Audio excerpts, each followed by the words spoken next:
नमस्कार दोस्तों, बहुत बहुत स्वागत है आपका अपने YouTube चैनल बेगमपुर एजुकेशन में। मैं हूं मनोज कुमार। और जैसे कि हमने आधुनिक भारत का इतिहास जो है वो सीरीज शुरू कर रखी है, उसमें हम धीरे भाई धीरे पढ़ रहे हैं कि कैसे कैसे हमारे भारत देश में अंग्रेज आए, कैसे कैसे उन्होंने भारत में अपनी प्रशासनिक सत्ता स्थापित की, कैसे कैसे बक्सर का प्लासी का युद्ध हुआ, चाहे वो 1857 की क्रांति होती है, कांग्रेस की स्थापना होती है। और पिछली क्लास में हम बात कर चुके थे बंगाल विभाजन के बारे में। तो आज हम बात करेंगे मुस्लिम लीग के बारे में। मुस्लिम लीग आखिर है क्या चीज़ है, क्या कोई संगठन है, कोई संस्था है, इसके क्या क्या कार्य हैं, क्या उसके उद्देश्य थे, क्या भारतीय स्वतंत्रता आंदोलन को इसने किस प्रकार से प्रभावित किया, ये सभी बातें आज हम जानने वाले हैं। क्योंकि एग्ज़ाम में यहाँ से बहुत ज़्यादा क्वेश्चन बनते हैं और मैं चाहता हूँ कि हमारे जो भी दोस्त हैं उनका इतिहास को पढ़ने के साथ साथ एक बेसिक भी क्लियर होना चाहिए। क्योंकि बहुत सारे दोस्तों को इतिहास में कठिनाई आती है, पढ़ने में उनको समझ नहीं आता है। लेकिन मैं चाहूँगा कि आप इतिहास को समझें, उसको रटिए मत, क्योंकि समझने से चीज़ें बहुत समय तक आपके दिमाग में रहती हैं और उनका आपके जीवन में कहीं ना कहीं संबंध होता है। तो समझने के लिए ना दोस्तों हमें चीज़ों को थोड़ा गहराई में पढ़ना पड़ता है और गहराई में पढ़ने के लिए हमें थोड़ा टाइम लगता है, इसलिए हमारी वीडियो लंबी होगी, आप अंत तक जरूर से बने रहिएगा। तो क्या होता है दोस्तों, हमारा जो स्वतंत्रता आंदोलन था ना, उसमें क्या होता है, समय समय पर उसको नए नए मोड़ मिले हैं। जैसा कि इतिहास में बहुत सी घटनाएं होती हैं जो इतिहास को सामाजिक, आर्थिक, राजनीतिक तरीके से बहुत ज़्यादा प्रभावित करती हैं। तो इसी प्रकार से जो मुस्लिम लीग थी ना दोस्तों, ये एक संगठन था, एक कहिए तो अंग्रेज़ों द्वारा मुसलमानों के लिए एक संगठन जो है तैयार किया गया था, ताकि हमारे स्वतंत्रता आंदोलन को कहीं ना कहीं से जो है उसको बांटा जा सके, उसको हिंदू मुस्लिम में बांटा जा सके, ताकि हमारे भारतीय जो अंग्रेज़ों का लगातार विरोध कर रहे थे वो फीके पड़ जाएं। ये बीज अंग्रेज़ों द्वारा समय समय पर बोए गए हैं। पिछली क्लास में हमने बात की थी मुस्लिम लीग से पहले हमने की थी बंगाल विभाजन के बारे में। वहाँ में हमने देखा था कि कैसे कैसे भारतीयों को अंग्रेज़ों ने बंगाल विभाजन के माध्यम से दो टुकड़ों में बांटने का काम किया। उन्होंने हिंदू मुस्लिम संप्रदायता को भारत में बढ़ाया और जब भारतीय इकट्ठा होकर अंग्रेज़ों का विरोध करने लग रहे थे 1857 के बाद 1905 के बीच में एक कांग्रेस के संगठन के माध्यम से, तो अंग्रेज़ों को कहीं ना कहीं ये बात नहीं पची। उनको ये इस बात का डर लगने लगा कि कहीं ना कहीं दोबारा से जो 1857 की क्रांति थी वो भारतीय ना कर दे। तो इसलिए अंग्रेज़ों ने दिमाग से हमें बांटने का काम किया और आज भी हम उस बात को नहीं समझ पाए जो काफ़ी टाइम पहले अंग्रेज़ों ने हमें बांटने की कोशिश की थी। आज भी हम हिंदू मुस्लिम के चक्कर में कहीं ना कहीं अपने आप को बांटते रहते हैं। तो इन चीज़ों से हमने बचना है। तो अब हम शुरू करने वाले हैं मुस्लिम लीग कि आखिर मुस्लिम लीग है क्या थी। तो आज हमने क्या क्या डिस्कस करना है। एक तो हमने इसका डिस्कस करना है दोस्तों परिचय में मैं थोड़ी सी इसकी जो पृष्ठभूमि है, इसके पीछे का इतिहास है, वो थोड़ा सा हम डिस्कस करेंगे। और दूसरे नंबर पर हमने डिस्कस करना है दोस्तों इसका गठन, कि आखिर इसका गठन क्यों किया जाता है, किसके द्वारा किया जाता है, कहाँ इसका गठन किया जाता है। और इसके बारे में कुछ थोड़े से आपको इसके बताऊंगा अधिवेशन, क्योंकि जो कोई भी संस्था बनती है उसकी कार्य प्रणाली डिसाइड करने के लिए समय समय पर मीटिंग वगैरह भी होती रहती है ना। आपके यहाँ भी कोई पार्टियाँ वगैरह होंगी तो उनकी भी समय समय पर मीटिंग वगैरह होती है, वो चर्चा विषय करते हैं वहाँ पर कि कार्य आगे कैसे किए जाना है ना, कौन कौन सी हमने मांगे रखनी है समय समय पर। तो उसके बाद हम मार्ले मिंटो एक कानून आता है, घबराना नहीं है दोस्तों, मैं आपको सब बताऊंगा कि आखिर ये है क्या था, मार्ले मिंटो कौन था, ठीक है। और 5वें नंबर पे डिस्कस करेंगे इसका उद्देश्य, कि आखिर इसका उद्देश्य क्या था।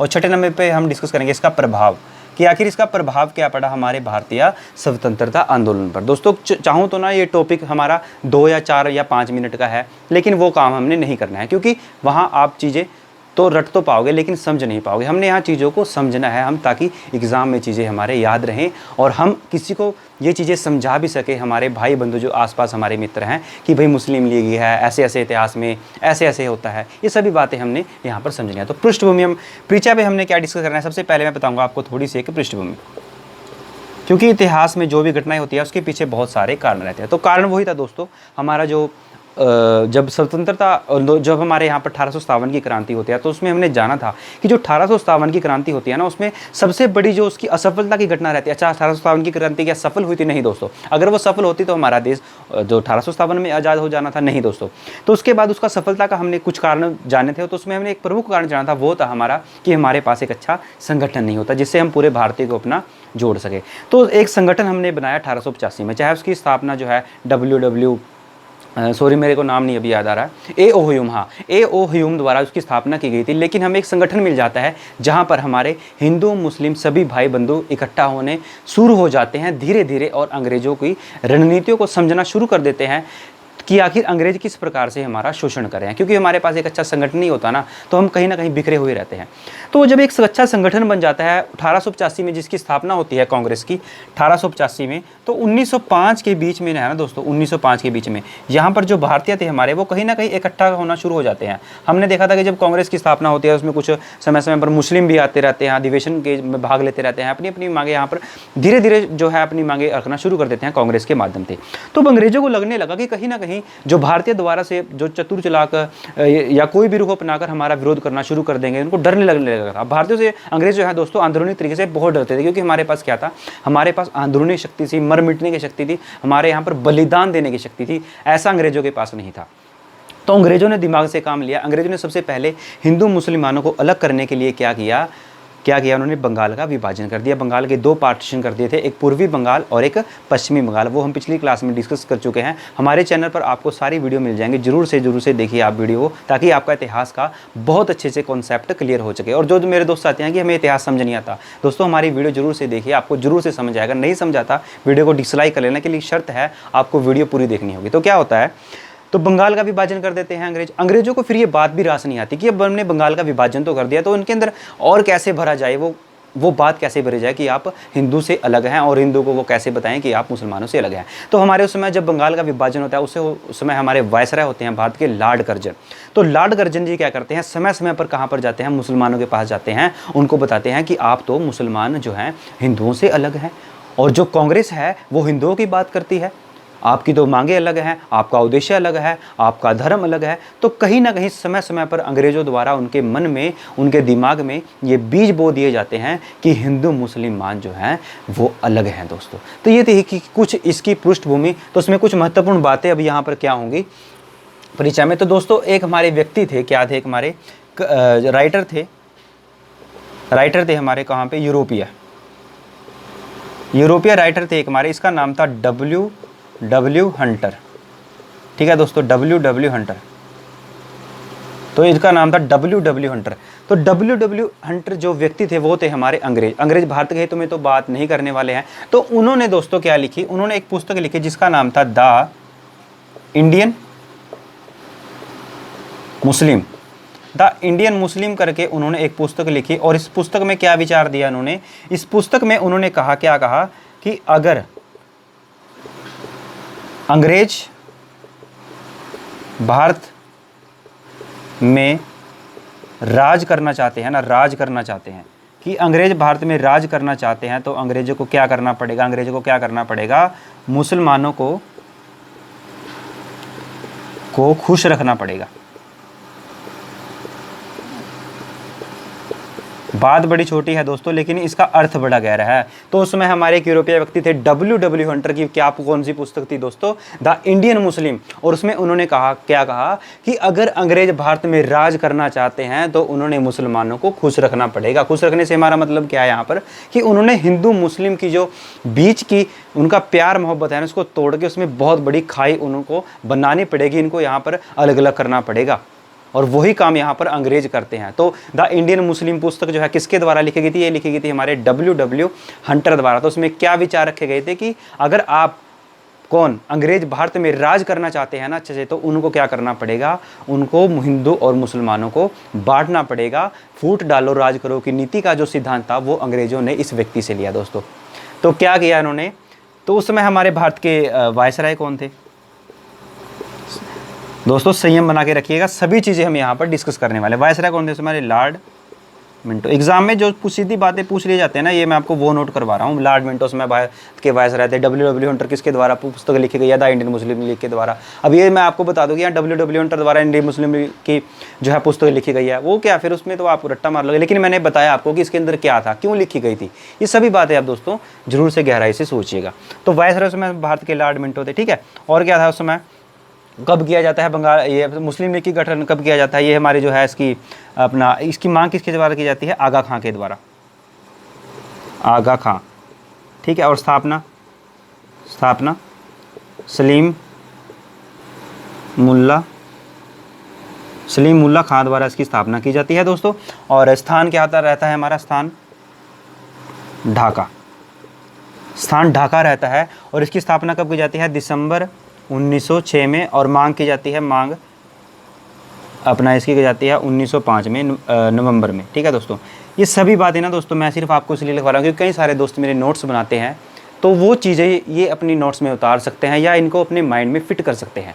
अब मैं बताऊंगा आपको कि आखिर इसके बीच होता क्या है, 1900 नवंबर और दिसंबर के बीच क्या होता है, कैसे आगा खां जो है अपनी मुस्लिम लीग की मांग रखते हैं, कैसे सलीमुल्लाह द्वारा ढाका में मुस्लिम लीग की स्थापना की जाती है, कैसे कैसे के इसके अधिवेशन होते हैं। ये था हमारे मुस्लिम लीग का सामान्य परिचय। घबराना नहीं है दोस्तों, अभी मैं आपको यहाँ पर चीज़ें सारी ये कनेक्ट करने वाला हूँ। तो परिचय हमने डिस्कस कर लिया, अब हम जानें कि आखिर मुस्लिम लीग का गठन क्या है, जो हमारा आज का सबसे महत्वपूर्ण मुद्दा है दोस्तों, सेकंड नंबर वाला। कि आखिर मुस्लिम लीग का गठन कैसे होता है, किसके द्वारा किया जाता है। तो दोस्तों एक व्यक्ति थे हमारे जिसका नाम था आगा खां। आगा खां, जैसे आपके यहाँ भी कुछ नेता होते हैं ना पार्टियों के, तो उस समय हमारे कुछ मुसलमानों के नेता थे। तो आगा खां जी हमारे कहाँ जाते हैं, आगा खां जाती है हमारे शिमला। शिमला जाते हैं हमारे, क्यों जाते हैं, कुछ ना कुछ तो कारण होता है ना। तो शिमला मिलने जाते हैं, किससे मिलने जाते हैं, मिलने जाते हैं भाई, किससे मिलने जाते हैं हमारे ये, उस समय हमारे भारत के वायसराय कौन थे, लॉर्ड मिंटो। ये कभी मत भूलना दोस्तों, उस समय भारत के वायसराय कौन थे, लॉर्ड मिंटो। तो उस समय भारत के हमारे वायसराय थे लॉर्ड मिंटो। आगा खां शिमला मिलने गए लॉर्ड मिंटो से। कब मिलने गए, समय क्या था हमारा, समय यानी कि तिथि, डेट क्या थी, ये एग्जाम में कई बार पूछ जाते हैं। ये थे हमारे नवंबर 1 नवंबर 1906 को मिलने के लिए कहाँ पर पहुँचे, हमारे शिमला। क्यों पहुँचे थे, कोई ना कोई कारण तो होगा ना, ढाका से वहाँ जा रहे हैं, इतनी दूर शिमला जा रहे हैं मिंटो से मिलने। तो इन्होंने वहाँ पर मांग रखी कि हमें क्या चाहिए, हमें चाहिए पृथक निर्वाचन। हमें क्या चाहिए, हमें तो चाहिए पृथक निर्वाचन। अंग्रेज इसी समय का इंतजार कर रहे थे कि कब यहाँ पर एक कांग्रेस पार्टी के विरुद्ध एक मुसलमानों की पार्टी बने और ये आपस में दो हो जाएं। अंग्रेज तो उस चक्कर में थे कि कब कैसे कैसे मतलब ये हमारे पास आए। अंग्रेज मौके की तलाश में थे। तो अंग्रेज को आगा खां मिलते हैं, तो अंग्रेज अंदर अंदर खुश होते हैं, अभी हाँ ठीक है हम सक्सेसफुल हो रहे हैं, हमारे बीज बोए हुए कहीं ना कहीं जो है उग रहे हैं, ये आपस में बट रहे हैं। तो आगा खां जी, इससे पहले क्या होता है दोस्तों, इससे पहले हमारी जो भी अंग्रेजों के माध्यम से हमने मांगे रखी जाती थी ना, वो हमारे मुसलमान और हिंदू ज़्यादातर इकट्ठे होकर रखते थे। तो अब अंग्रेज़ों को लगा कि हमारे पास हिंदू अलग आ रहे हैं और मुसलमान अलग आ रहे हैं, तो कहीं ना कहीं हमारा जो काम है बन चुका है। तो जब हमारे आगा खां जी मिंटो मार्ले से मिलने पहुंचते हैं शिमला में, तो उनको कहते हैं कि हमें पृथक निर्वाचन चाहिए। ये और भी मांगे रखते हैं कि हमें ऐसा चाहिए, मुसलमानों के बारे में ये होना चाहिए, वो होना चाहिए। और मिंटो मार्ले जिनका और इनका जो है कान भर देते हैं कि आप तो ठीक है आप अपनी ये करो वो करो। लेकिन सबसे बड़ी बात जो उनको बोलते हैं, वो बोलते हैं कि आप एक क्या बनाओ, आप एक अपनी पार्टी बनाओ, वह आप एक अपनी क्या बनाओ, आप एक अपनी मुस्लिम पार्टी बनाओ, तभी हम आपको पृथक निर्वाचन देंगे। पृथक निर्वाचन का मतलब क्या था, उस समय हमारे यहाँ पर कुछ चुनाव वगैरह होते थे।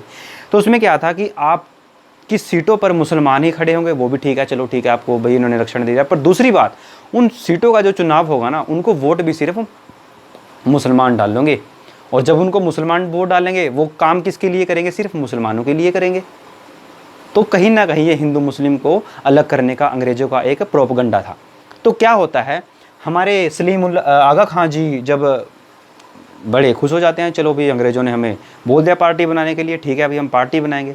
तो अब इनको एक पार्टी बनानी थी, किनको, आगा खां। तो आगा खां जी पहुंच जाते हैं हमारे, आगा खां जी पहुंच गए हमारे ढाका। ढाका वापस आए, और ढाका के उस समय नवाब थे, कौन थे नवाब थे उस समय, हमारे सलीम मुल्ला खां। तो सलीम मुल्ला खां जी से हमारे आगा खां जी मिलते हैं। आगा खां जी इनको बोलते हैं, देखो भी बात ऐसे है कि हम गए थे अंग्रेज़ों के पास अपनी बात रखने के लिए कि हमें भी ऐसा ऐसा करके कुछ अधिकार दो, कुछ मुसलमानों के बारे में सोचो, ठीक है भाई। तो सलीमुल्लाह खां जी से बोलते हैं कि भाई हमें एक पार्टी बनानी पड़ेगी, अंग्रेज़ों ने हमें ये ऑर्डर दिए हैं कि एक पार्टी बनाओ, ताकि हम आपको माल पत्ता कुछ भी, वो सारे जो भी चीज़ें हों वो प्रोवाइड करा सके, तभी आपको पृथक निर्वाचन मिलेगा ना भाई, आप एक पार्टी बनाओगे। तो आगा खां जी और सलीमुल्लाह जी दोनों मीटिंग वगैरह करके क्या करते हैं, यहाँ पर दिसंबर में क्या करते हैं, हमारे यहाँ पर एक अधिवेशन करते हैं, जिसको हम जानते हैं ऑल इंडियन मुस्लिम शैक्षणिक सम्मेलन। एक ऑल इंडियन मुस्लिम शैक्षणिक सम्मेलन आयोजन किया जाता है, कहाँ पर, ढाका में। ये दोस्तों कभी मत भूलना कि ऑल इंडियन मुस्लिम शैक्षणिक सम्मेलन ये कहाँ किया गया था? ये किया गया था ढाका में। क्यों किया गया था? क्योंकि उस दिन क्या काम होने वाला था? उस दिन काम होने वाला था मुस्लिम लीग का गठन। तो ऑल इंडियन मुस्लिम लीग यदि आपसे एग्जाम में पूछ लिया जाए किससे संबंधित है, तो ये है हमारा मुस्लिम लीग के गठन से संबंधित। कहाँ हुआ था? ढाका में हुआ था। कब हुआ था? दिसंबर में हुआ था। क्यों हुआ था? क्योंकि मुस्लिम लीग का गठन किया जाता था। ठीक है, तो ये होता है हमारा दिसंबर 1906 में। तो दिसंबर 1906 में हमारा जो है ऑल इंडियन मुस्लिम लीग शैक्षणिक सम्मेलन बनाया जाता है। क्यों बुलाया जाता है? क्योंकि यहाँ पर मुस्लिम क्या करने वाले हैं, यहाँ पर सलीमुल्लाह जी द्वारा किसका गठन किया जाता है? मुस्लिम लीग का गठन दोस्तों, मुस्लिम लीग का गठन। मुस्लिम लीग का गठन यानी कि एक मुस्लिम पार्टी यहाँ पर बनने जा रही है, जो हमारे भारतीय विभाजन में अपनी महत्वपूर्ण भूमिका निभाएगी। जब हमारा देश आज़ाद होता है ना 15 अगस्त सन 1947 को, उसके 2 टुकड़े होते हैं, तो कहीं ना कहीं अंग्रेज एक पार्टी के माध्यम से सन 1906 से लेकर 1947 तक ये पार्टी कहीं ना कहीं उस विभाजन का कारण बनती है, क्योंकि यहाँ पर मुसलमान और हिंदू दोनों आपस में बंट जाते हैं। लेकिन ये बीज किसके द्वारा बोए जा रहे हैं यहाँ पर? समय समय पर अंग्रेजों के द्वारा। तो मुस्लिम लीग की गठन किसके द्वारा किया जाता है? हमारे सलीमुल्लाह द्वारा किया जाता है। ठीक है, कब किया जाता है? दिसंबर 1906 में। ऑल इंडियन मुस्लिम लीग शैक्षणिक सम्मेलन ये किया जाता है कहाँ पर? ढाका में, क्योंकि वहाँ पर बहुत सारे व्यक्ति इकट्ठे होंगे, एक बड़ी सारी पार्टी बननी जा रही है। कोई ये तो है नहीं बंद कमरे में 4 बंदों ने बैठे और पार्टी का गठन कर लिया। तो बहुत बड़े स्तर पर ये थोड़ा सा ढाका में एक सम्मेलन वगैरह किया गया और पार्टी का गठन किया गया है। तो इतनी बातें जानने से हमारा काम नहीं चलने वाला है, हमें और भी बातें जाननी पड़ेगी जो एग्ज़ाम में बहुत ज़्यादा महत्वपूर्ण है दोस्तों। तो और क्या ज़्यादा महत्वपूर्ण है? तो जब कोई पार्टी बनती है ना, तो दोस्तों उसके सचिव बनाए जाते हैं, कुछ इसके अध्यक्ष कौन थे। ठीक है, तो ये सभी बातें एग्जाम में टू द पॉइंट पूछ ली जाती है। सबसे पहला है कि स्थापना की डेट क्या है? तो डेट क्या है इसकी? दिसंबर 1906। स्थान कौन सा था दोस्तों? ढाका। ठीक है, और संस्थापक कौन थे? सलीम मुल्ला खां द्वारा इसकी स्थापना की जाती है, जो समय बंगाल के नवाब वगैरह थे दोस्तों। ठीक है, और चौथे नंबर पे हमारा क्या आता है इसका? सचिव कौन थे दोस्तों? इसके सचिव इसके 2 व्यक्ति थे। इसका एक का नाम है हमारा मोहिसिल उल मुल्क और एक थे हमारे वाकर उल। ये एग्जाम में दोस्तों बहुत बार पूछे गए हैं, टू द पॉइंट, और आगे ही पूछे सकते हैं। मोहिसल ये आपको कोई नहीं बताने वाला, किताब में ढूंढ के देख लेना, आपको पता नहीं कितने उसमें पेज पढ़ने पड़ेंगे तब जाकर आपको ये चीज़ें मिलेंगी दोस्तों। उसको नोट कर लेना है, फिर एग्जाम में ये बहुत बार पूछी गया है दोस्तों। आपको कोई भी एग्जाम, और ये इससे बाहर कुछ नहीं आने वाला मुस्लिम लीग के बारे में जो मैं आपको आज कराने जा रहा हूँ। बाकी जो छोटी बहुत ही 1-2% अगर आएगा भी तो आप बुक्स वगैरह में शाम से पढ़ सकते हो। तो मोहिसल उल मुल्क वहाँ पर उस समय सचिव थे, और एक हमारे वाकर उल मुल्क। यदि आप मोहिसल और वाकर दो शब्द भी याद कर लेते हो ना, तब भी आपको आसानी से याद होता है कि उस समय हमारे सचिव कौन थे? मोहिसल थे और एक वाकर थे। और चौथे नंबर पे क्या बात आती है इसकी? हाँ, सबसे बड़ी जो बात है इसके, हमारे अध्यक्ष कौन थे उस समय? अध्यक्ष, ये तो हम भूल ही गए दोस्तों। अध्यक्ष तो कौन थे उस समय? हमारे अध्यक्ष थे आगा खां।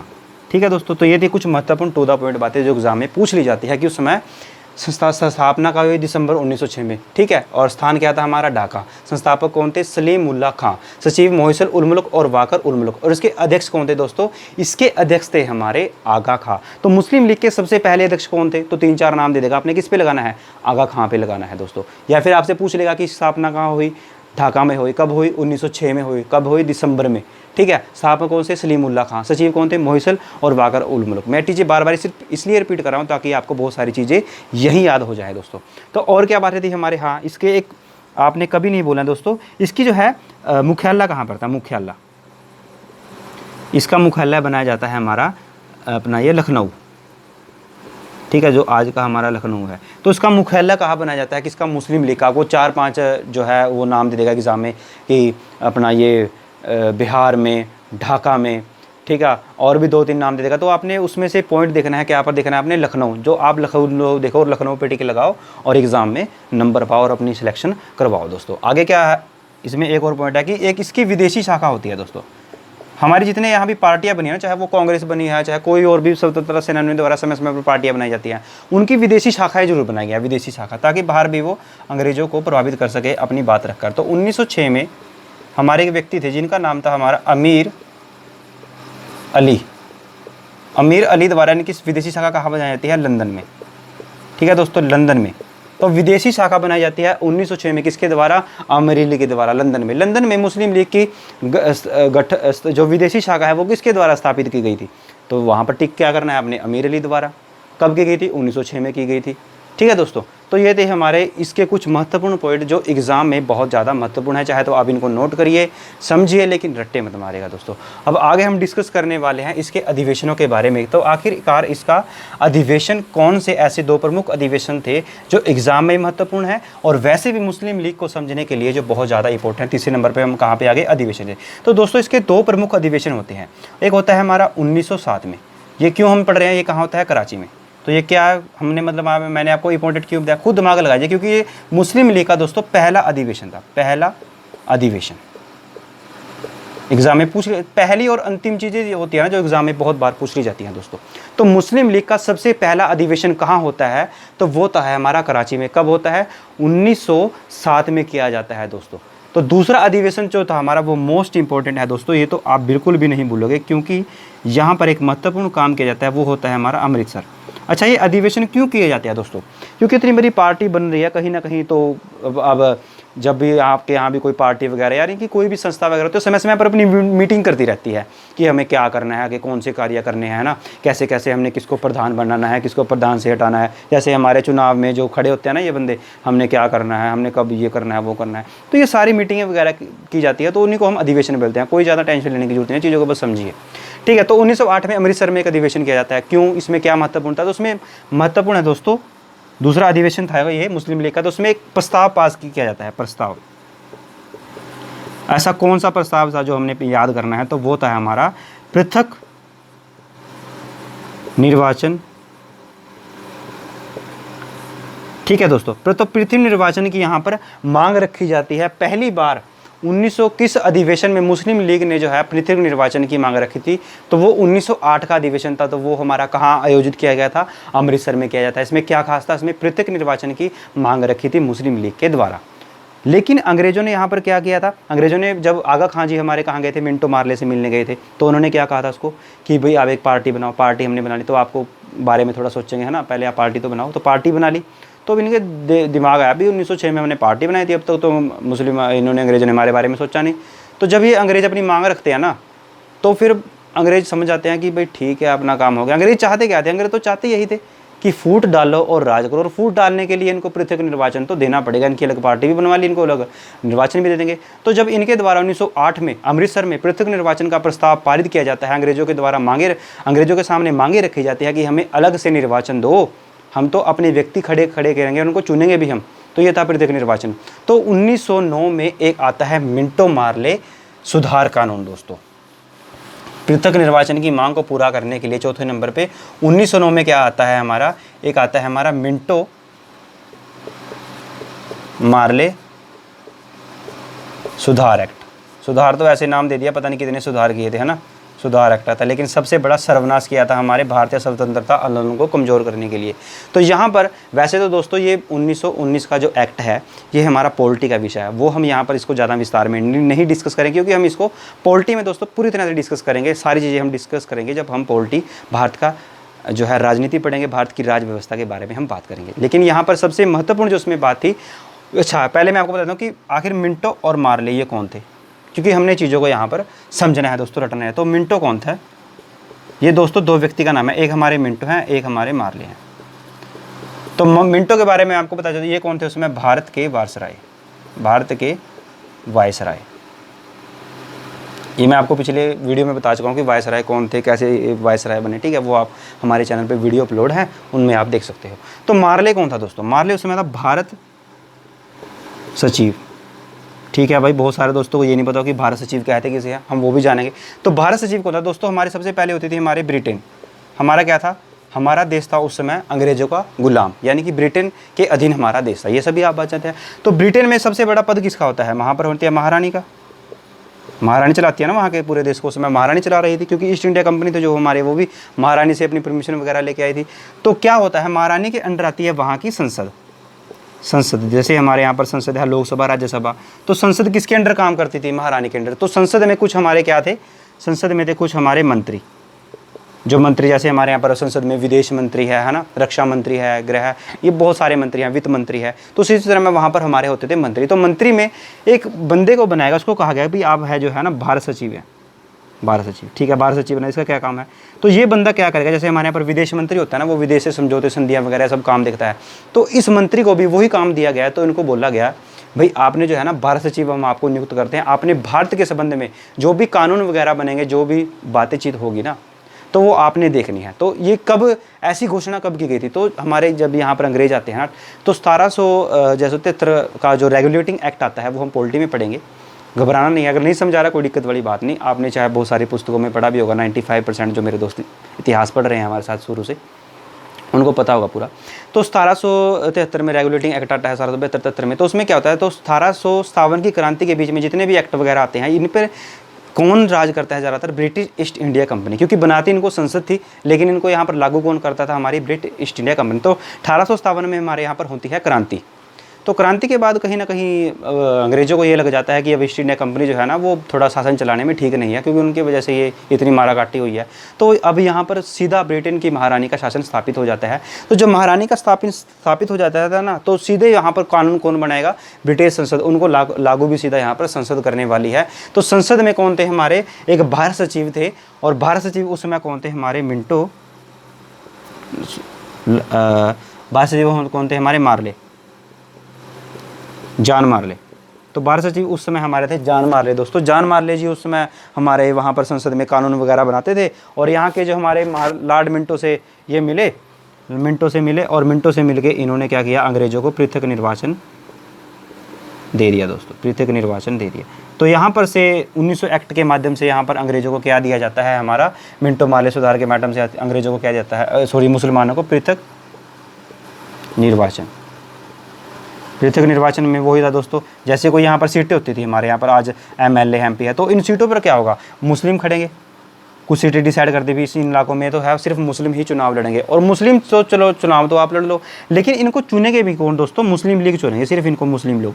अब देखो जो जिस व्यक्ति को जो वोट पा रहे हैं ना, तो वो उन्हीं के संबंध में काम करेगा। जब जैसे मेरे को भी, मैं मुस्लिम हूँ, मेरे को मुसलमानों लोगों ने ही चुना है, तो मेरे को मैं काम भी सिर्फ मुसलमानों के लिए करूँगा, हिंदुओं के लिए मैं काम ज़्यादातर नहीं करूँगा, क्योंकि मेरे को वोट उन्हीं से मिल रही है। तो कहीं ना कहीं तो जो हमारे उस समय के हिंदू थे, उनके बीच में और मुसलमानों के बीच में यहाँ पर दरार पाने का काम कौन कर रहे हैं, हमारे अंग्रेज़ कर रहे हैं। दोस्तों ये अंग्रेजी कर रहे हैं, उन्होंने हिंदुओं में भी ऐसे फूट पाई और मुसलमानों में भी। हम आज भी लड़ते रहते हैं, उनकी ये शिक्षा हमारे आज के नेता ले रहे हैं, उनकी अंग्रेज़ों की, वो भी ऐसे हिंदू मुसलमानों को कभी लड़ाते रहते हैं, पता नहीं क्या क्या करते रहते हैं। ऐसे ही हमारे न्यूज़ चैनल वाले यहाँ जाकर दिखा देंगे, ये कर दिया वो कर दिया, है ना, बेरोजगारी की समस्या कोई नहीं दिखाएगा। तो हमारा मिंटो मोर्ले क्या था, इसमें अंग्रेज़ों को पृथक निर्वाचन की जो है व्यवस्था की गई थी। इसमें हमने क्या क्या याद रखना है, तो हमारा मिंटो कौन था उसमें, भारत राय, और मार्ले कौन था, भारत सचिव। ये सारा एक्ट हम पॉलिटी में डिस्कस करेंगे। बस आपने क्या किया, मिंटो मोर्ले के माध्यम से यहाँ पर 1909 में अंग्रेज़ों ने मुस्लिम लीग को पृथक निर्वाचन की व्यवस्था कर दी गई थी। ठीक है दोस्तों, तो यहाँ तक हमने क्या क्या पढ़ लिया। परीक्षा में हमने डिस्कस किया था कि W हंटर की एक बुक थी, उसमें अंग्रेज़ों को, अंग्रेज एक व्यक्ति W हंटर, उसके द्वारा एक बात की गई थी कि यदि मुसलमान भारत में, यदि अंग्रेज भारत में राज करना चाहते हैं तो उन्होंने हिंदू मुस्लिम को बांटना होगा। उसकी पुस्तक थी इंडियन मुस्लिम, ठीक है। और उसके द्वारा हमने उसमें डिस्कस किया गया था कि हमारे आगा खां हमारे शिमला जाते हैं, शिमला में वो हमारे किससे मिलते हैं, हमारे लॉर्ड मिंटो से मिलते हैं, और उनके कहते हैं कि हमारे भी बारे में भी कुछ सोचो, हमारे भी मांग रखो। तो उन्होंने बोला भी हाँ भाई हुक्म करो। तो उन्होंने कहा हमें पृथक निर्वाचन चाहिए। ठीक है भाई, आप पृथक निर्वाचन लीजिए, तो आप एक मुस्लिम लीग की स्थापना करिए। तो वहाँ पर ढाका में आ जाते हैं, और दिसंबर में सलीमुल्लाह खां से मिलते हैं, और फिर मुस्लिम लीग की स्थापना कर लेते हैं। फिर फिर उनके 2 अधिवेशन होते हैं मुस्लिम लीग के, 1907 में और 1908 में। 1908 में जो अधिवेशन होता है वो होता है हमारा अमृतसर में। तो अमृतसर में वहाँ पर ये मांग रखते हैं अंग्रेज़ों के आगे कि हमें जो है प्रथम निर्वाचन की आपने बात की तो हमें दीजिए। तो फिर 1919 में एक्ट आता है जिसको मिंटो मार्ले एक्ट बोला जाता है, और इसके माध्यम से इनको जो हमारे यहाँ के मुस्लिम बंदे थे ढाका में उस समय, उनको जो है अंग्रेज़ों ने पृथक निर्वाचन की व्यवस्था कर दी थी दोस्तों। तो एक अब हम बात करेंगे इसके उद्देश्य के बारे में कि आखिर उसका उद्देश्य क्या था, उद्देश्य और प्रभाव। आखिर इस मुस्लिम लीग की जो स्थापना करी गई थी इसके पीछे उद्देश्य क्या था। उद्देश्य तो अगर मुसलमानों को देखा जाए तो यह है कि मुस्लिम लीग का उद्देश्य क्या था कि एक तो मुसलमानों के अधिकारों की रक्षा, मुसलमानों के अधिकारों की रक्षा, है ना, ब्रिटिशों के प्रति उनमें दया भावना, ब्रिटिशों के प्रति उदारवादी दृष्टिकोण, ठीक है। यानी कि 4-5 इनके उद्देश्य थे कि मुसलमानों के अधिकारों की रक्षा करेंगे, ब्रिटिशों के प्रति हम थोड़ा उदारवाद दिखाएंगे, क्योंकि उन्होंने हमें क्या कर दिया, उन्होंने हमें दोस्तों जो है पृथक निर्वाचन दे दिया, हमारे लिए कुछ सीटें उन्होंने रिजर्व कर दी हैं। और जैसे जैसे भारतीय स्वतंत्रता आंदोलन आगे बढ़ेगा, मुस्लिम उसमें समय समय पर अपनी भूमिका निभाएगी, वो हम धीरे धीरे जैसे जैसे हम आगे topic step by step discuss करेंगे तो उसमें मैं सभी बातें आपको इनके बारे में बताऊँगा। अच्छा, इसका प्रभाव क्या पड़ता है, हमारा राष्ट्रीय आंदोलन कमज़ोर हो जाता है दोस्तों, राष्ट्रीय आंदोलन पर नकारात्मक प्रभाव, या मैं कहूँ नेगेटिव प्रभाव, ठीक है। राष्ट्रीय आंदोलन पर नकारात्मक प्रभाव इसलिए पड़ जाता है क्योंकि इससे पहले क्या था, हमारे हिंदू और मुस्लिम थोड़े से इकट्ठे थे कहीं ना कहीं, चाहे हमारे बंगाल का विभाजन हो गया था। तो जब पृथक निर्वाचन आता है, एक मुसलमानों की अलग पार्टी बनाई जाती है, किसके अपोजिट, कांग्रेस के अपोजिट, क्योंकि उससे पहले कांग्रेस में हमारे हिंदू मुस्लिम इकट्ठा होना शुरू हो गए थे, तो अंग्रेजों ने उसको तोड़ दिया था, हमारे राष्ट्रीय आंदोलन को, ठीक है। और इसके बाद क्या होता है, इसका प्रभाव इसमें जो हमारे सांप्रदायिकता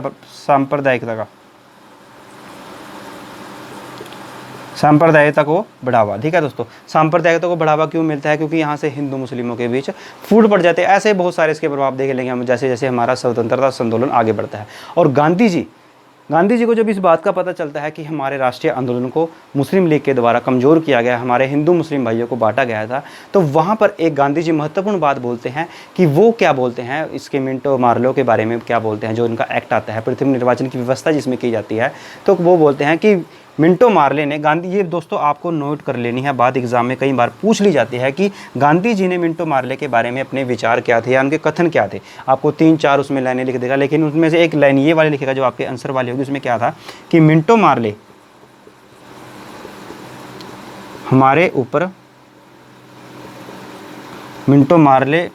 ने हमारा सर्वनाश कर दिया है, सर्वनाश कर दिया है दोस्तों, हमारे राष्ट्रीय आंदोलन को इसने कमज़ोर कर दिया है। तो दोस्तों यही मुस्लिम लीग का गठन करके, बंगाल विभाजन का गठन करके, ऐसे ही कुछ राजनीतिकरण करके ना बातों का, हमारे भारत के व्यक्तियों को आपस में बांट कर कुछ लोगों ने, जब हमारा देश 1947 में आज़ाद हो जाता है, अपने पॉलिटिकल बेनिफिट के लिए कुछ लोगों ने हमारे देश के लाखों लोगों को मरवा दिया था दोस्तों, हमारे भाई बंधुओं को, ठीक है। उसमें हज़ारों लाखों लोग मरे थे। आपने सुना भी होगा जब हमारे देश का आज़ाद हुआ था, बंटवारा हुआ था, तो बहुत सारे उसमें हिंदू मुस्लिम बहुत सारे हमारे भाई बंधु मरे थे दोस्तों, लेकिन किसके, सिर्फ अपने पॉलिटिकल फ़ायदे के लिए। अंग्रेज़ों ने यहाँ पर इसमें अपना पॉलिटिकल फ़ायदा देखा, कुछ हमारे और भी व्यक्ति थे, ठीक है। तो ये था हमारा मुस्लिम लीग का गठन में, हमने यहाँ पर इसकी पूरी बातें डिस्कस करी, इसका परिचय, गठन, अधिवेशन, मिंटो मार्ले क्या था, उद्देश्य क्या था, प्रभाव क्या था। ये 5 मिनट वाला काम यहाँ नहीं करेंगे हम चीज़ों को समझने के, इसलिए हमारी हर वीडियो आपको लंबी मिलेगी। और जो हमारे साथ शुरू से जुड़ा हुआ है ना, या जिसने हमारी वीडियो आज ही देखी है, तो हमारे चैनल पर जाए, हर वीडियो को देखे दोस्तों, आपके हर वो चीज़ क्लियर होगी जो आपको शायद कभी समझने में मुश्किल लगती होगी। और आप यहाँ पर पढ़ने के साथ साथ आप पढ़ाने वाले भी बन जाओगे दोस्तों। चीज़ों को समझना है, हमने रटने वाला काम नहीं करें। अच्छा, तो इतिहास हम पढ़ते क्यों हैं? इतिहास हम इसलिए पढ़ते हैं क्योंकि आज के समय में जो भी भविष्य में आज की घटनाएं हैं ना दोस्तों, वो कहीं ना कहीं हमारे उनको दूर करने के लिए हमें क्या करना पड़ेगा, हमें अपने भारतीय इतिहास को समझना पड़ेगा दोस्तों, हमें पौराणिक इतिहास को समझना पड़ेगा। अच्छा, मुस्लिम लीग के गठन से हमें क्या पता चलता है, हमें ये पता चला कि कैसे जो आज हम लड़ रहे हैं ना, हिंदू मुस्लिम धर्मों में, जातियों में लड़ रहे हैं, तो हमने यहाँ पर ये देखा कि कैसे हमें बांटा गया है अपने राजनीतिक फ़ायदे के लिए। कुछ लोगों ने हमें, अंग्रेज़ों ने किस प्रकार बांटा, और आज हम फिर बट रहे हैं, फिर लड़ रहे हैं आपस में। तो दोस्तों ऐसे काम नहीं चलेगा। हमने अपने इतिहास को पढ़कर हमने इस चीज़ों को समझना है कि किस प्रकार हमें बांटा गया है, और हमें आज ज़रूरत है आपस में प्यार, प्रेम, भाईचारे की भावना विकसित करने की।